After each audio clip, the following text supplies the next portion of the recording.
Drummerly.com Unlimited Drama Series. The text message arrived at 2:47 a.m., glowing like a neon warning sign in the darkness of my bedroom. You have no idea what your wife's been up to.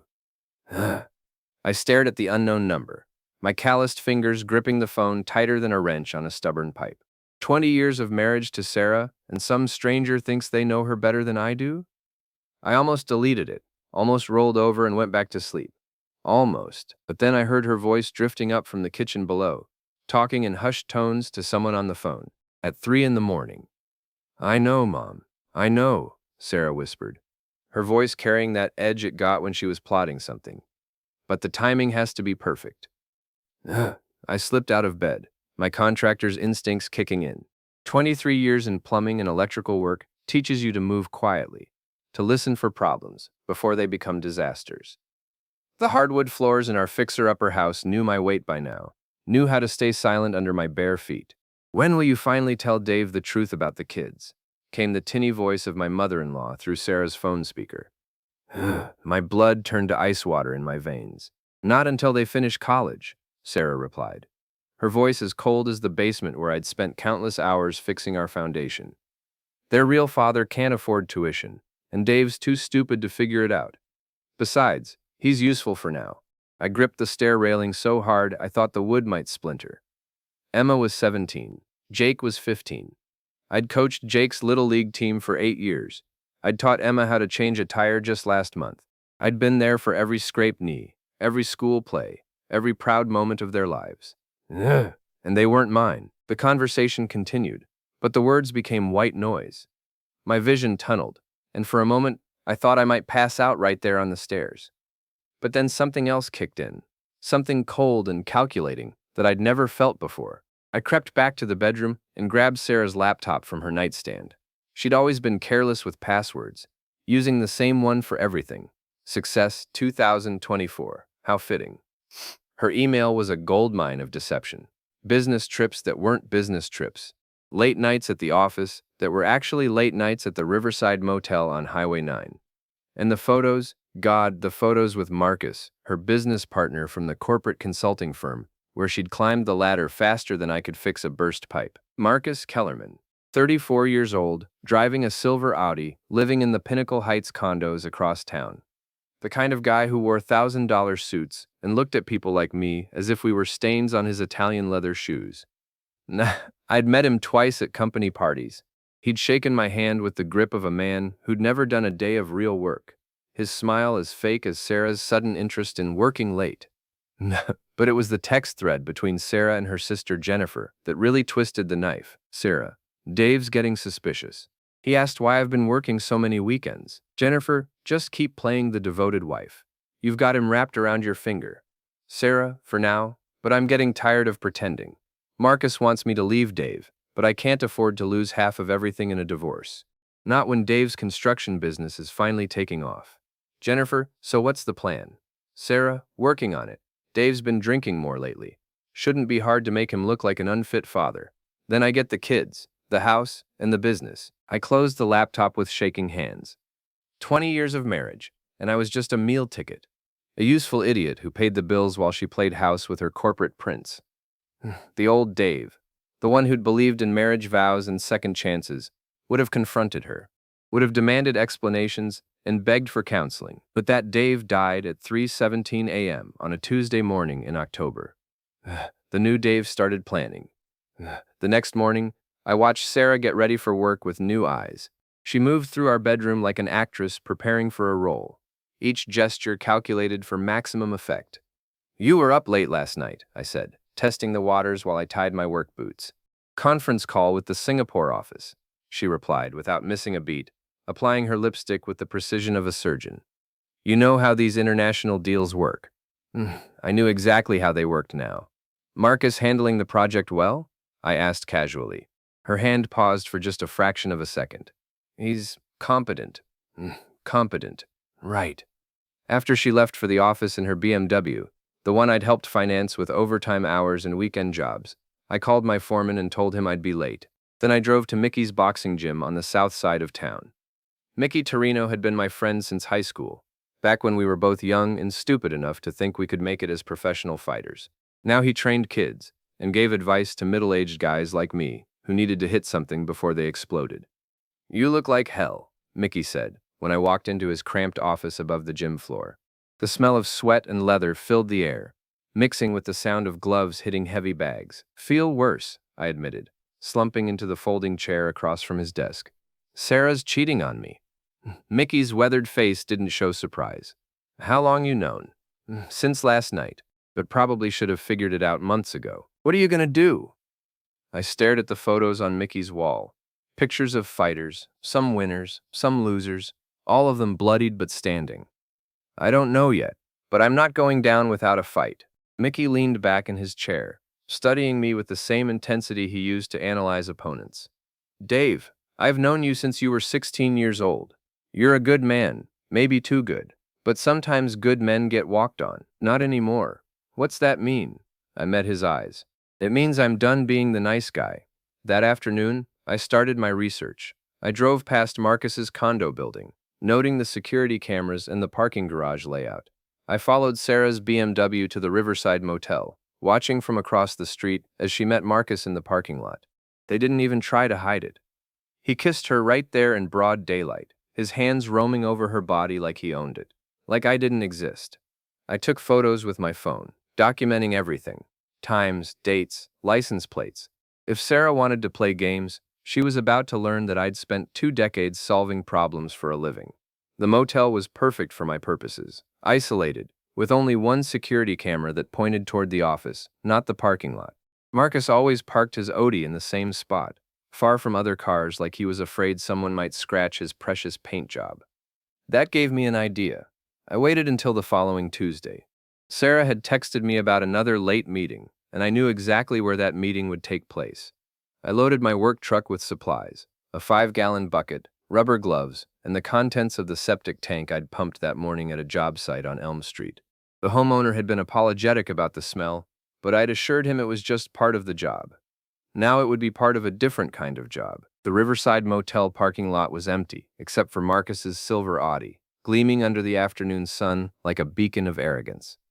I parked my truck at the far end of the lot and walked over with my bucket and supplies. Marcus had left his sunroof open, probably to air out the car after his sweaty encounter with my wife. How considerate of him. I poured the entire contents of the septic tank through that sunroof, watching the thick brown sludge coat his leather seats, his dashboard, his steering wheel. The smell was overwhelming, even in the open air. Then I left a note on his windshield.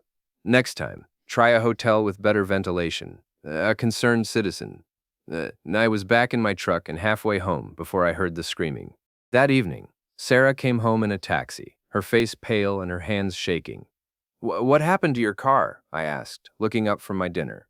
"It's in the shop," she said quickly. "Someone vandalized it." "That's terrible. Did you file a police report?" "No, it wasn't that bad. Just some kids, probably." I nodded sympathetically. "Well, you can use my truck tomorrow if you need it." "Thanks," she said, but she wouldn't meet my eyes.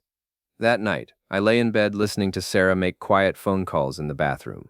I couldn't make out the words, but I could hear the stress in her voice. Marcus was probably having his car detailed, trying to get the smell out of his precious leather seats. Good luck with that, I thought. Some stains never come out. The war had begun, but I was still fighting it alone. That changed when I got a call from my brother-in-law, Tom, on Thursday morning. "Dave, we need to talk," Tom said, his voice tight with something I couldn't identify. Tom was married to Sarah's sister, Jennifer, the same Jennifer who'd been encouraging Sarah's affair in those text messages. We'd been friends for 15 years, ever since he'd married into the family. Our kids played together, we'd gone on family vacations, and I'd helped him renovate his kitchen just last summer. "What's up?" I asked. "Meet me at..."